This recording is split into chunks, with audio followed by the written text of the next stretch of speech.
Até fiz algumas anotações para não deixar nada de fora da nossa conversa, tá? Eu vou projetar, então, a minha apresentação e vou conversar um pouquinho com vocês sobre algumas questões, tá?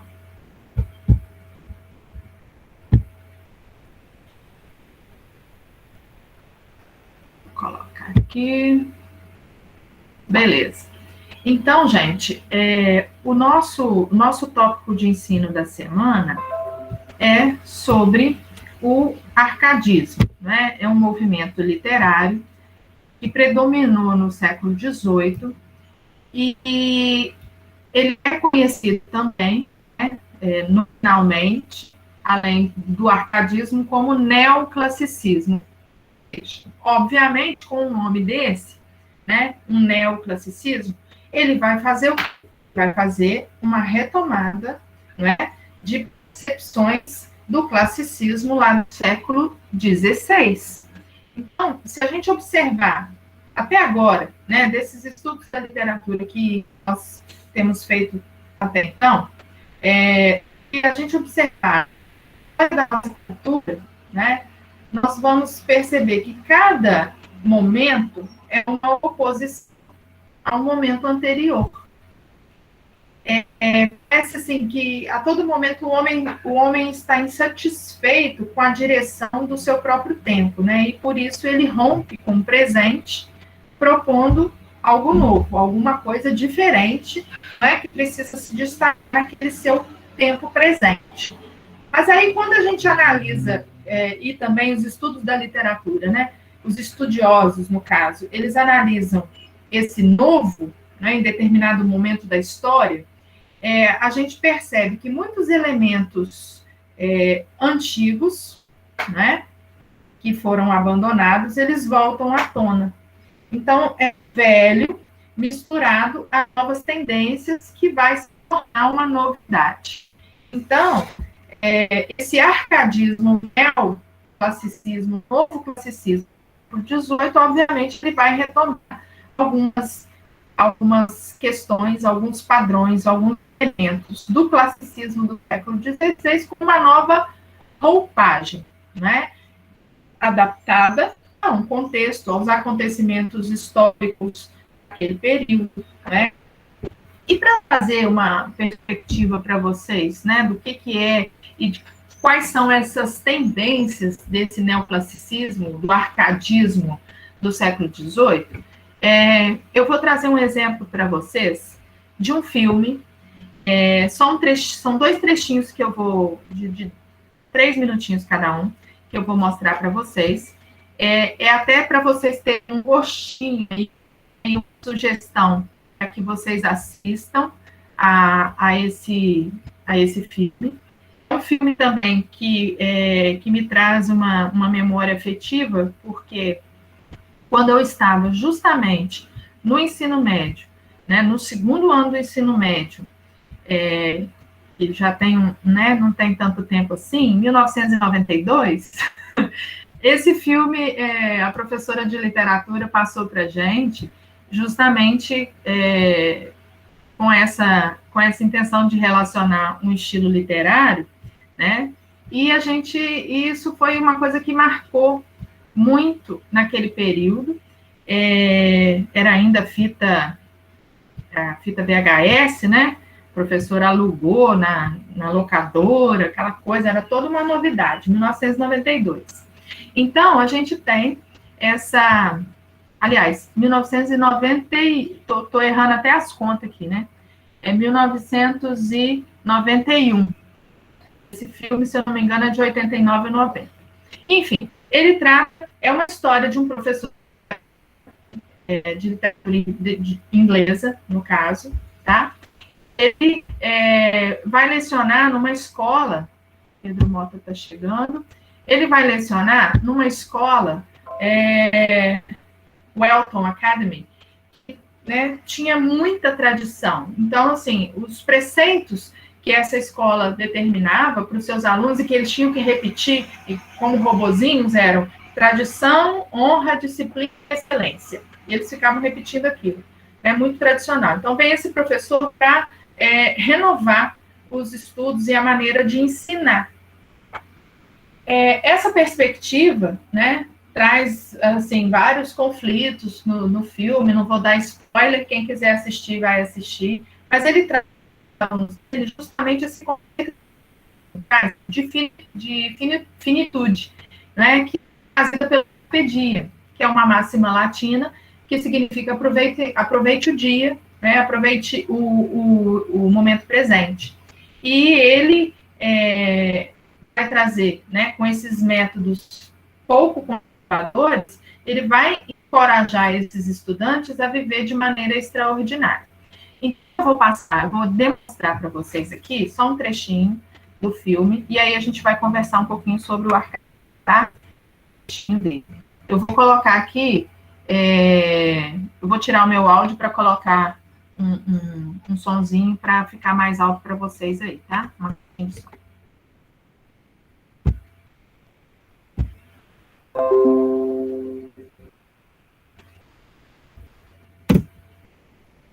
Fritz, para o seu item 542, leia a primeira estrofe do poema. Para as rimas aproveitarem seu tempo? Esse mesmo. Apropriado. Olhe logo os seus botões de rosa, pois o tempo vai correndo. Esta flor que hoje sorri cheirosa, amanhã estará morta. Obrigado, Sr. Fritz. Logo os seus botões de rosa. O termo latino para esse sentimento é carpe diem. Quem sabe o que é? Carpe diem. Aproveite o dia. Muito bem, senhor Nix. Outro nome raro. Aproveite o dia. Colha logo os seus botões de rosa. Por que ele usou esses versos? Porque ele estava com pressa. Não? Ding! Obrigado por ter participado. Porque somos alimentos para os vermes. Porque acreditem, cada um de nós desta sala algum dia vai parar de respirar, ficar frio e morrer. Eu gostaria que chegassem aqui e examinassem alguns rostos do passado. Vocês já passaram por eles muitas vezes. Acho que nunca chegaram a olhar.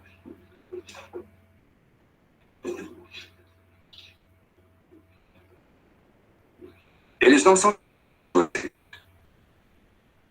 cabelo, cheios de hormônios iguais a vocês. Invencíveis, como se julgam. O mundo é deles. Eles acham que estão destinados a grandes coisas, como muitos de vocês. Seus olhos estão cheios de esperança, como os de vocês.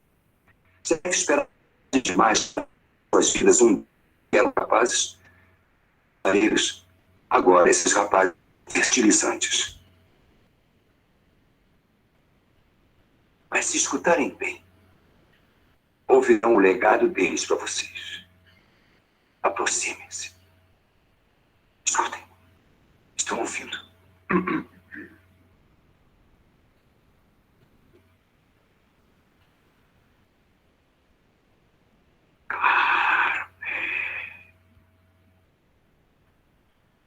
Ouviram?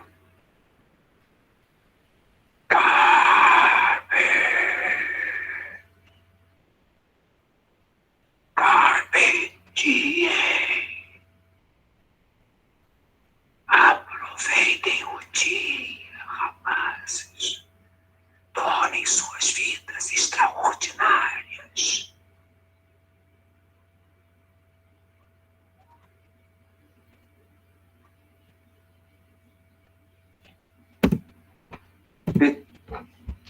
Bom, gente. Deixa eu tirar aqui. Deu para ouvir direitinho? Vocês ouviram bem? Só responder aí no chat aí que eu tô vendo. Deu para ouvir? Beleza. Então, esse filme, né, Sociedade dos Poetas Mortos, é um filme que traz uma perspectiva desse professor, né, de uma renovação, de uma motivação para que diferente, né, tivesse um outro olhar diferente daquele que lhes era imposto por aquele movimento tradicional de educação, né?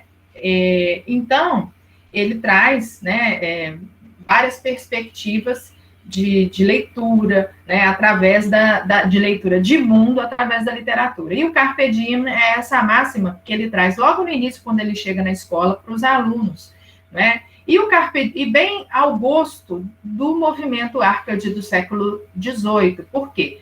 Aí você vai falar assim, mas o Barroco também tinha, né, adotava a máxima do Carpe Diem, o Barroco do século XVII. O arcadismo vem como uma contraposição, como uma oposição a todo o rebuscamento de linguagem do Barroco, né, todo aquele sofrimento, a todo aquele fatalismo diante da vida. Então, se a gente for entender uma perspectiva bem, né, bem rápida aqui, o Barroco seria, né, visualizar esse Carpe Diem de uma forma bastante trágica. Então, vamos dizer assim, meu Deus, eu vou morrer, né? Ai, que desgraça da minha vida, né? Eu aproveitar o dia, eu preciso aproveitar tudo, né? Porque um dia eu vou morrer, é uma desgraça, isso tudo que acontece. O arcadismo, né, ele traz essa questão do Carpe Diem e a questão dessa finitude da vida, ou seja, de encarar a morte como uma coisa natural, é uma coisa que pertence à natureza humana,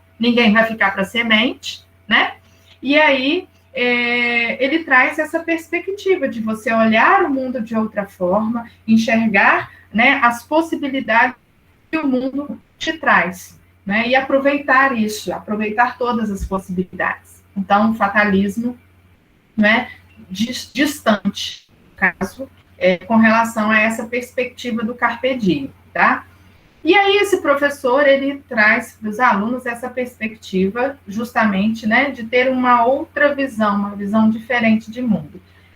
Mais um gostinho para vocês do que tem o filme para quem quiser assistir e entender um pouco. E ele traz essa perspectiva para os alunos, né, das escolas, de uma academia, né, tipo uma Arcádia, né, uma Arcádia grega, de uma academia em que os alunos, eles discutiam, eles liam poesias e discutiam, né, e interpretavam à sua maneira todos aqueles escritos que eram trazidos pelo professor. Então, vou trazer esse segundo trechinho aqui para vocês, tá?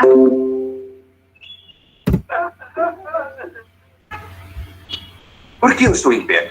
Alguém sabe? Fica mais alto. Não? Obrigado pela paciência. Eu estou em pé na minha mesa para me lembrar que devemos ver as coisas constantemente de um modo diferente.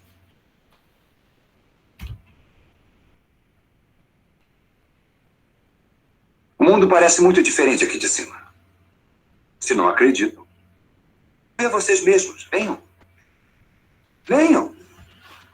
Quando vocês pensam que sabem alguma coisa, precisam ver de outra maneira, ainda que pareça bobagem ou errado. Vocês devem tentar, quando lerem, não considerem apenas o que o autor acha. Considerem o que vocês acham. Cavalheiros, vocês devem procurar encontrar suas próprias vozes. Porque quanto mais esperarem para começar, menos chances vocês terão de encontrar. Turó disse, a maioria dos homens leva uma vida de tranquilo desespero. Não se deixe levar por isso. Reajam. Não se matem como os lemingues. Olhem ao seu redor. Muito bem, seu Frisk. Obrigado. Precisam se lançar e descobrir novos campos. Além de suas composições, quero que componham um poema de vocês. Um trabalho original. Eu vim buscar as minhas coisas. Devo voltar depois da aula.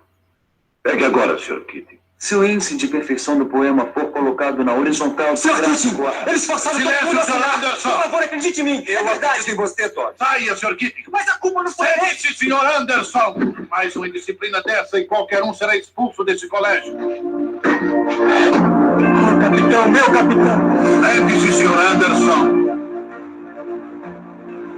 Leve! Está me ouvindo? Capitão, meu capitão! Sentem-se! Sentem-se todos! Eu quero todos sentados! Não estão me ouvindo!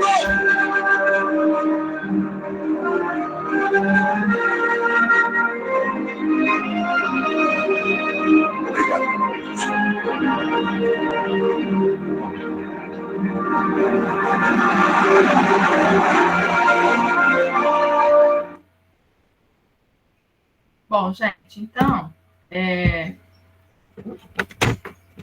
voltando aqui. Peraí que eu vou... voltei. Bom, gente, então, esse filme, né, é uma sugestão para que vocês possam assistir. Não vou dar spoiler, mas vocês viram aí na última cena que o professor, ele sai da escola, né, por várias tretas que acontecem. A gente, infelizmente, não está no momento presencial para eu mandar vocês subir em cima da mesa, mas, né, essa perspectiva de um movimento literário também, de um século XVIII, que vem trazer essa contraposição ao movimento anterior do século XVII, né, que foi o Barroco. Então, os artistas do arcadismo, eles compreendiam que o Barroco ele tinha passado os limites do que se considerava uma arte de qualidade. Assim como o professor vem ali na escola para fazer uma contraposição a um modelo de ensino muito conservador e autoritário, né, que vai desencadear grandes conflitos ao longo da trama, o arcadismo, né, influenciado pelo movimento iluminista do século XVIII, que também desencadeou várias tretas e vários conflitos e várias conquistas, né, o arcadismo vem na literatura, nas artes de modo geral, expressar essa oposição, né? Então, vai recuperar alguns padrões, imitar, né, e recuperar alguns padrões do Renascimento e do Classicismo. O nome, ele vem da mitologia grega, né, da Arcádia, que é uma região do Monte Peloponeso, na Grécia, considerada a morada dos deuses. E lá os pastores habitavam, pastoreavam, se dedicavam à poesia, faziam uma espécie de batalha poética e se vestiam, né, daquela maneira simples, né, e relacionada às coisas do campo, naquele contato imediato com a natureza, né? O ser humano, ele é parte da natureza. Então, as Arcádias portuguesas, que influenciaram o nosso arcadismo, também foram esses grupos de poetas que queriam redescobrir o equilíbrio e a sabedoria da antiguidade greco-latina. Então, em Portugal, né, havia mesmo essas academias, né, essas Arcádias, em que os poetas, né, divulgavam e ampliavam esse movimento. E como alguns poetas do nosso arcadismo, eles, né, eram filhos de uma aristocracia, né, brasileira, eles iam estudar na Europa e entraram em contato com todo esse ideal iluminista e trouxeram para o Brasil essas influências no século XVIII, tá? Então, qual é o contexto? Para a gente entender todo esse movimento, a gente precisa entender o contexto. Então, é um contexto de um século XVIII que foi decisivo para a disputa política entre a burguesia e a nobreza. Então, a gente tem uma burguesia que controlava a economia do país, enquanto, né, nós tínhamos uma nobreza que se tornava cada vez mais decadente. E a população, né, desacreditava daquela nobreza, daquela aristocracia. Então, a burguesia, ela estava cada vez mais fortalecida e impunha-se como uma classe de prestígio e que queria uma participação mais efetiva nas decisões políticas. Então, a gente tem, né, alguns filósofos, pensadores, né, sociólogos, que vão trazer novas perspectivas dessa participação mais efetiva nas decisões políticas, né, nessa participação da burguesia nessas decisões. E aí, esse ideal de vida simples, de vida natural, correspondia àquele novo público, né? Correspondia aos ideais da burguesia, correspondia a esse novo público consumidor de literatura que era a burguesia. Então, nessa perspectiva, então a gente tem, né, Descartes, Rousseau, Voltaire, alguns pensadores, né, muito proeminentes nesse período, John Locke, né, o contrato social, com todas essas perspectivas, Descartes, que traz a questão, né, a questão do existencialismo, né, do homem como arte, como um pensamento racional, penso, logo existo. Então, o homem passa a existir, porque até então o homem era como se o homem não existisse. As decisões do Estado absolutista, né, partia daquele plano superior de uma imposição para a sociedade. Então, Isaac Newton, né, com seus estudos. Então, toda essa revolução traz essas ideias racionais, essas ideias, né, que primavam pela razão e pela ciência, que vão explicando os fenômenos, e a literatura vai surgir nesse contexto, né, nesse contexto do iluminismo, que é esse conjunto de tendências ideológicas, filosóficas e científicas desse século XVIII, né, como consequência desse espírito racional.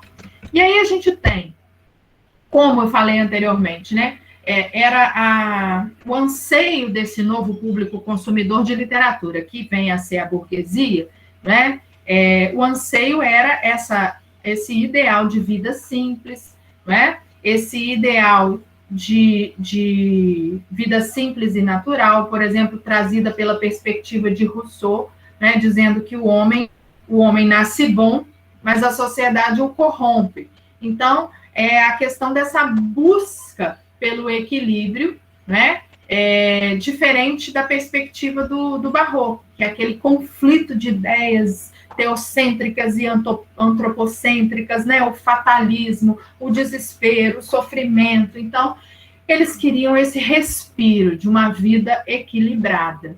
Então, os Árcades, eles propunham um retorno ao modelo clássico, porque, né, ali eles encontrariam o equilíbrio dos sentimentos por meio da razão. E essa razão é a força controladora desses excessos, né, dessa manifestação de inquietude, né, de manifestação contraditória do Barroco.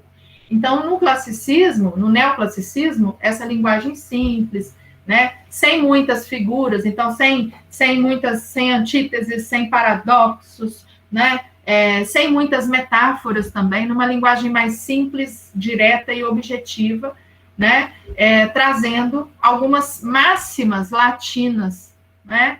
Então, se eles vão retomar esses valores clássicos, né, essas máximas latinas, elas são muito frequentes. O carpe diem, o inutilia truncati, que é cortar o inútil. Cortar na linguagem Árcade aqueles excessos barrocos. Então, trocar aquilo que era inútil, tá? Inutilia truncati.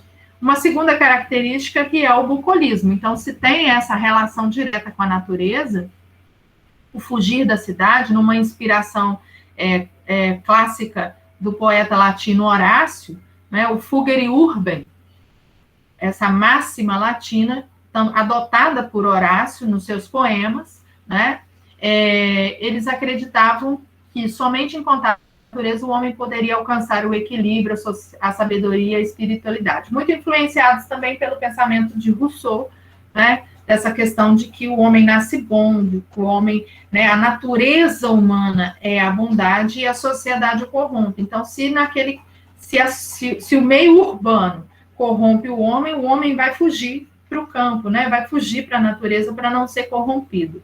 Em seus poemas, os Árcades apresentavam temas ligados a cenários de vida no campo, mas eles continuavam na cidade e usavam a natureza como moldura para seus poemas. Então, é o ideal de vida perfeita, né? O locus amenus, lugares amenos, né? Nesse ideal de vida perfeita. Bem aos moldes do classicismo também, não é? Que aquela relação com o platonismo, né? Com o ideal de vida, né? O melhor dos mundos possíveis. E Voltaire, né, nesse livro aqui, Cândido ou o Otimismo, ele traz muito bem essa crítica a esse posicionamento. Depois eu falo sobre ele, se der tempo, tá?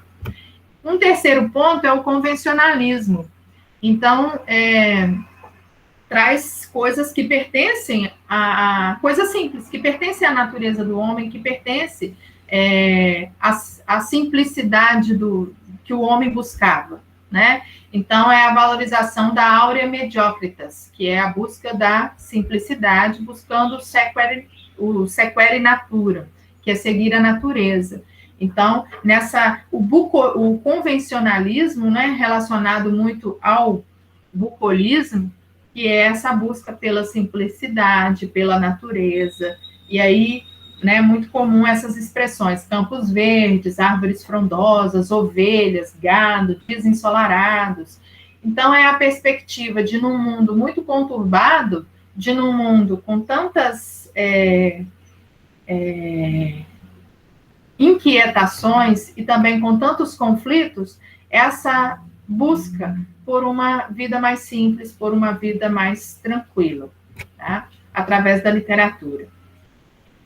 E o Carpe Diem, como nós vimos, né? Bem diferente do barroco, o pastor, ele chama a amada para que juntos aproveitem os dias e os momentos, de uma forma branda, de uma forma simples, não fatalista, como o barroco colocava, tá? E a gente tem, dentro dessa perspectiva, né, de tantas inovações, de tantas ideias, né, de um racionalismo trazido pelo iluminismo, em Portugal também, né, como nossa metrópole à época, Portugal sente essas transformações, né, e também adota.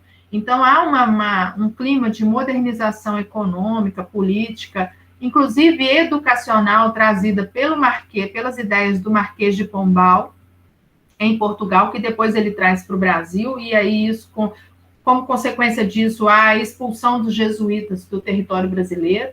Então, a gente tem um neoclassicismo em Portugal, que se destaca, né, são muitas academias que surgem, né, em Portugal nessa época, e o principal representante é o Manuel Maria do Bocage.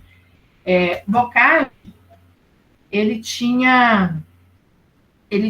atuou em várias perspectivas de poesia, né, na poesia lírica, mas ele também tinha uma poesia satírica e erótica, bem aos moldes do nosso Boca do Inferno, né, e o Gregório de Matos. Então, o Bocage também tinha essa veia satírica, e os poemas eróticos dele são muito picantes. Eu não trouxe aqui para vocês, mas quem quiser olhar, está aí na internet também. Mas para vocês perceberem a diferença de linguagem com relação a toda uma perspectiva anterior, né, trazida pelo barroco. Então, o Bocage, assim como todos os poetas árcades, eles adotavam pseudônimos, eles adotavam nomes diferentes dos seus para escrever a sua poesia, bem ao estilo da mitologia, né, na qual eles se inspiraram. Os pastores, eles tinham esses pseudônimos, então eles adotaram essa forma, né, de manifestação. Então, o Bocage, por exemplo, ele era conhecido como Eumano Sadino. Eumano, que é um anagrama de Manuel, que é o nome dele, né? E Sadino, porque era relativo ao rio Sado, da cidade de Setúbal, onde ele tinha nascido, né, em Portugal. Então, Eumano Sadino.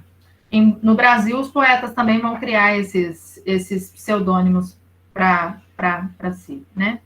Então, a gente tem essa poesia do Bocage, é uma poesia lírica, é uma poesia satírica, é uma poesia ecomiástica, também destinada à bajulação das autoridades, mas de uma forma bastante irônica, bastante crítica, como fazia o Gregório de Matos, e uma poesia erótica, também muito censurada. Ele foi preso algumas vezes por conta disso, né? Então, teve uma vida também marcada por conflitos, por desilusões amorosas, porque também ele era muito mulherengo, muito boêmio, e isso vai ficar marcado também na sua poesia, tá? Só um exemplo de uma poesia lírica dele, para a gente entender essa relação com o bucolismo e a relação que ele tem também com Tomás Antônio Gonzaga no Brasil. Então, nós temos aqui,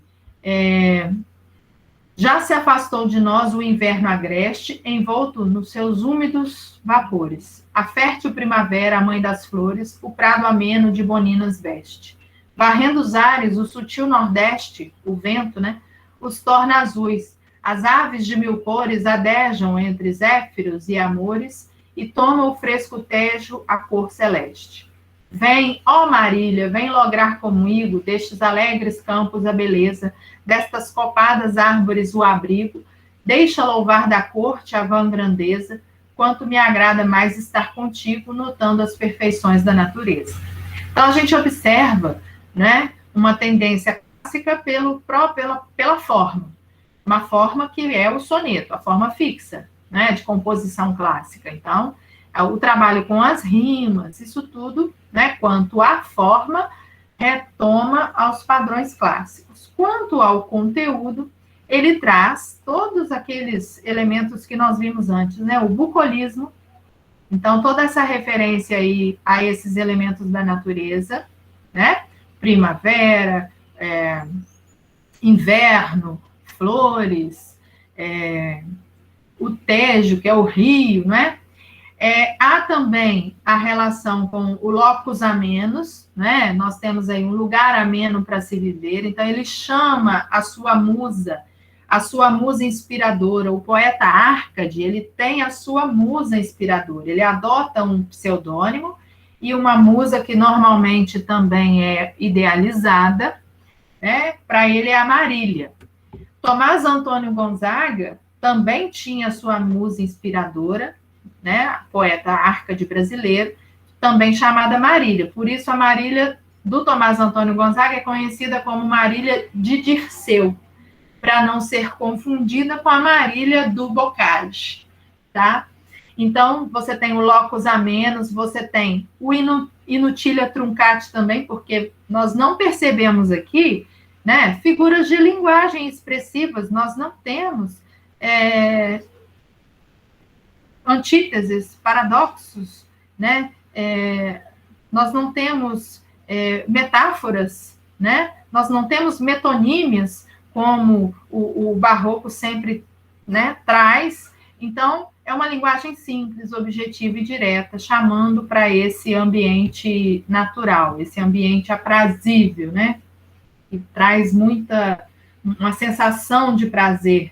Então, nós temos, no Brasil, essa manifestação do arcadismo, ela vai influenciar muito os poetas, mas com uma roupagem um pouco diferente. Por quê? Porque os contextos, a situação, o lugar é outro. Então, é claro que vai sofrer uma determinada modificação. Eles mantêm a questão formal, a questão dos pseudônimos, das suas musas inspiradoras, mas eles estão envolvidos com o movimento da Inconfidência Mineira, muito influenciados pelos ideais iluministas também, porque muitos deles vêm dos estudos que eles realizaram na Europa, principalmente em Lisboa. Então, com a descoberta do ouro em Minas Gerais, o centro econômico do país vem para o Sudeste e Vila Rica, onde hoje é Ouro Preto, é o polo irradiador dessas ideias e é o polo econômico também pela descoberta do ouro, E aí acontece a Inconfidência Mineira, que é essa revolta contra os pesados tributos cobrados por Portugal, porque naquele tempo havia a derrama. O que vinha a ser a derrama? A coroa portuguesa estabelecia uma determinada cota anual que eles deveriam retirar das minas de ouro, Então, se não se conseguisse aquela cota, quem pagava a diferença era a população. Então, os pesados impostos, os pesados tributos que eram cobrados, e desencadeou esse movimento da Inconfidência Mineira, que a história conta como uma coisa muito bonita, né? Mas que, na verdade, alguns estudiosos dizem, alguns historiadores dizem, que os inconfidentes, eles pertenciam a uma aristocracia, né? Exceto Tiradentes, que era o menos letrado de todos, né? Que não tinha uma formação acadêmica. Então, todos eles, né, queriam a independência, né, de Portugal, para que eles pudessem garantir, né, que eles continuassem com a sua vida abastada, né? Então, alguns historiadores dizem dessa forma, e que o Tiradentes acabou assumindo para si toda essa culpa, né? Foi o único que foi enforcado, os outros todos foram degredados. Cláudio Manuel da Costa, dizem que ele foi suicidado, ele morreu antes do julgamento, né? Disseram que foi suicídio, mas também a história diz que naquela época, né, os sinos das igrejas não tocavam para quem cometia suicídio. E diz que no dia que o poeta morreu, os sinos das igrejas de Vila Rica tocaram intensamente. Então, por esses registros, dizem que ele não se matou, dizem que o mataram dentro da cadeia, né, antes do julgamento. Mas, enfim, são conjecturas. Mas tudo isso para mostrar que esse contexto traz perspectivas diferentes para a nossa literatura árcade, né? Então, o Cláudio Manuel da Costa, ele traz como pseudônimo Glouceste Saturno, e ele vai trazer, né, muita influência do classicismo português, mas ele traz também algumas temáticas do barroco como um pouco fatalista diante da vida e das coisas, né? O sentimento amoroso e a natureza, e a perspectiva também do amor, do sofrimento, né? Que ele não podia, aquela questão que o barroco traz muito evidente, né? Do desejo. Não se pode desejar, porque o desejo ele traz sofrimento. Então, é sempre naquela perspectiva idealizada. Então, a musa inspiradora dele é a Nise, nesse amor platônico, nesse amor que não se concretiza. É sempre um amor não correspondido que ele traz, tá? O Tomás Antônio Gonzaga, ele traz como pseudônimo Dirceu, a sua musa inspiradora é a Marília, e as duas principais obras dele são Marília de Dirceu e Cartas Chilenas, que é uma poesia satírica atribuída a Tomás Antônio Gonzaga, porque eram cartas anônimas que eram distribuídas no período da Inconfidência. Então, quando eles foram presos por conta da denúncia, né, que foi feita contra eles, essas cartas elas param de circular em Vila Rica. Então, estudiosos pesquisando ali a questão linguística, né, as regularidades linguísticas, então deram como autoria para o Tomás Antônio Gonzaga. Ele foi preso e degradado para Moçambique por participar, e lá morreu. Dizem que teve uma vida tranquila, né, enriqueceu lá na África, né, e ficou lá e morreu lá. Basílio da Gama e o Frei José de Santa Rita Durão são dois representantes da poesia épica do arcadismo brasileiro, né? A poesia que traz os grandes heróis da literatura do período árcade. E justamente nessa perspectiva do bom selvagem, o Uruguai, por exemplo, traz como plano de fundo a luta entre índios e o exército luso-espanhol, né, entre Portugal e Espanha, que se deu no sul do Brasil no período que é o conflito da região de Sete Povos das Missões, em que os jesuítas eles configuram o grande vilão da história. Então, assim, os heróis, o herói é o português, que lidera as tropas luso-espanholas contra a invasão, né, dos índios no território dos Sete Povos das Missões, que é aquela fronteira com o Uruguai. Então, daí o nome, o Uraguai. E aí, nós temos, né, o índio, numa perspectiva até muito romantizada. O índio é esse bom selvagem, como Rousseau traz, né, que ele é influenciado, é corrompido pelo contato com os jesuítas. Então, por quê? A intenção do Marquês de Pombal, na época, era realmente expulsar os jesuítas por toda a influência que eles estavam exercendo sobre os índios. Então, eles travam essa batalha que é descrita no poema épico Uraguai, em que as tropas vencem, né? E esse índio idealizado, esse índio romantizado, uma influência muito forte que a gente vai perceber no romantismo do século XIX, tá? No Brasil. E o Frei José de Santa Rita Durão, que traz um outro poema épico, não é? Que é o Caramuru, numa lenda que já existia, ele adapta essa lenda, né, dizendo que o Diogo Álvares Correia, que era um náufrago francês que tinha sido resgatado pelos índios, né, e viveu entre eles. Logo no início do descobrimento do Brasil, em 1510 mais ou menos, ele teria sido um náufrago, e aí o nome Caramuru, que significa homem de fogo, porque um dia ele vai atirar contra um pássaro para matar o pássaro, os índios não conheciam a arma de fogo, e quando eles veem aquilo, né, eles ficam assustados e gritam, Caramuru, Caramuru, que é o homem de fogo, Diogo Álvares. E ele vai, né, e aí tem toda uma antecipação, é um poema que antecipa o romantismo, porque ele traz uma tríade amorosa, né? O Diogo Álvares, ele se apaixona pela índia Paraguaçu, casa com ela, mas ao mesmo tempo a Moema, ela é uma índia que é apaixonada pelo Caramuru, e quando ele resolve ir embora com a Paraguaçu para a França, a Moema, ela sai nadando atrás do navio, e ela morre, né?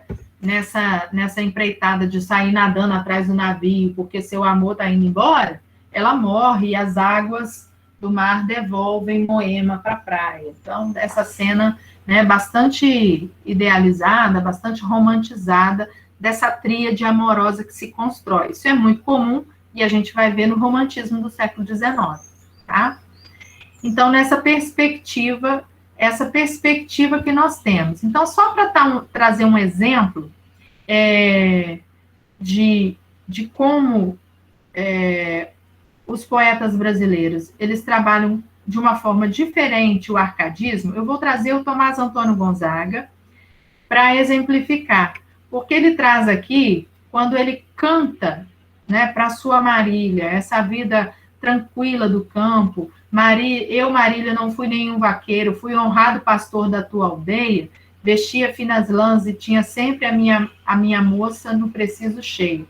Tiraram-me o casal e o manso gado, nem tem aqui me encoste um só cajado. Ou seja, ele tinha posses, ficou pobre, mas, né, mesmo pobre, mesmo sem posses, ele continua, ele é pobre de uma vida material, mas rico de uma vida espiritual. E a gente percebe no formato, né, quanto à forma, essa diferença do Tomás Antônio Gonzaga com relação ao neoclassicismo europeu, porque ele não traz os sonetos, né? Ele não traz aquela forma fixa de composição, e é o amor concreto, não é aquele amor idealizado, né? É o amor concreto que ele relaciona na sua poesia, mas sempre, né, nesse locus amenus, nesse bucolismo, trazendo, né, essa perspectiva de uma linguagem simples e bastante objetiva com relação a esse canto amoroso, né, a sua musa inspiradora, Marília de Dirceu. Já Cartas Chilenas, como eu disse para vocês, uma poesia atribuída a ele, os estudiosos da literatura não têm dúvidas de que sejam do próprio Tomás Antônio Gonzaga, né? São cartas chilenas, por quê? Porque tudo, como eles não poderiam ser descobertos, né? eles vão usar nomes falsos mesmo, inclusive para as produções. Então, as cartas chilenas são cartas mineiras mesmo, né? Que ele escreve criticando o governador de Minas Gerais na época, que era o Luiz da Cunha Menezes, né? E todos os desmandos do governador de Minas na época. Ele assume o pseudônimo de Critilo porque ele vem criticar, né? E ele escreve para Doroteu. Se ele está escrevendo uma carta, ele escreve para alguém, né? Ele tem um destinatário, que é o Doroteu. Né? Vai ouvir ele dizer e vai criticar o Fanfarrão Minésio. O Fanfarrão Minésio, que é o nome falso, né? O pseudônimo do governador Luiz da Cunha Menezes. Tá? E o Fanfarrão Minésio, ele é criticado. Vila Rica assume o nome de Santiago, porque são cartas chilenas, então é Santiago, né, do Chile. E aí ele vai fazendo toda essa crítica, né, dizendo aqui, por exemplo, para o Doroteu, que ele não tem uma cama boa, que ele não dorme com muito conforto, mas a consciência dele anda limpa, né? Muito diferente daquele que dorme numa cama macia, numa cama boa, mas que rouba do pobre para dar para o rico, né? Então, essa crítica que a gente percebe nas cartas chilenas do Tomás Antônio Gonzaga. Então, a gente tem essa perspectiva, né, trazida e essa relação bastante diferente, um pouco diferente, de um contexto diferente do que acontecia na Europa, né? Muito influenciados pelos pensamentos da Revolução Francesa, né? A gente tem a Inconfidência Mineira que aconteceu, que culminou, né, com a prisão dos Inconfidentes em 1789, e a Revolução Francesa, que acontece no mesmo ano na França, né, a Revolução Burguesa. Antes disso, nós temos, né, um outro acontecimento histórico que influenciou a Inconfidência Mineira, que foi a independência dos Estados Unidos em 1776. Então, né, com todos esses ideais de liberdade, de igualdade, a partir da Declaração dos Direitos do Homem e do Cidadão, a partir da Revolução Francesa, né, também é como se o homem passasse a existir na sociedade, né? Então, são essas as perspectivas que são trazidas, tá certo? Bom, interrompi aqui. Beleza, gente. Eu trouxe todas essas perspectivas, né, para ilustrar para vocês esse movimento do arcadismo, para trazer, assim, algumas dicas para vocês de leituras, né? Esse filme vale a pena assistir, tá? Para quem tiver um tempinho aí, eu sei que o tempo está curto. E a gente tem esse livro, é só uma sugestão para quem puder também, do Voltaire, que é Cândido ou o Otimismo. É uma crítica bem aos moldes, né, de todo o pensamento iluminista, de todo o pensamento racional. Voltaire traz, né, através da figura do Cândido, o próprio nome bastante sugestivo, né, é aquele que é como se fosse aquele que vê bondade em tudo e o mundo não lhe mostra, né, essa bondade toda. Então, toda essa perspectiva de Cândido, inclusive, tem uma novela que foi feita pela Rede Globo há um tempo atrás, chamada Eta Mundo Bom, cujos alguns personagens são inspirados nesse livro. Então, o Candinho da novela, a Conegundes está aqui no livro, com uma outra perspectiva, a novela fez adaptações. O professor Pancrácio, que aqui é o professor Pangloss, que é o filósofo que orienta o Candinho nessa perspectiva de um mundo, né, do melhor dos mundos possível. E aí o Voltaire, com muito bom humor, ele traz, né, numa veia de comédia mesmo, ele traz essa perspectiva racional sobre sobre essa pureza, né, sobre essa ideia de um mundo ideal, tá? Então, também é uma leitura interessante para quem puder, tá certo? Fica a dica. Bom, gente, algum questionamento, alguma dúvida, ou ficou tudo certinho, tá tudo esclarecido para vocês?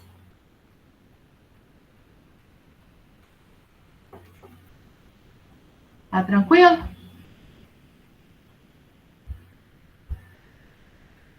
Ai, gente. Tranquilo? Beleza, gente. Eu vou encerrar, então, a nossa gravação. Eu desejo para vocês um bom final de semana, tá?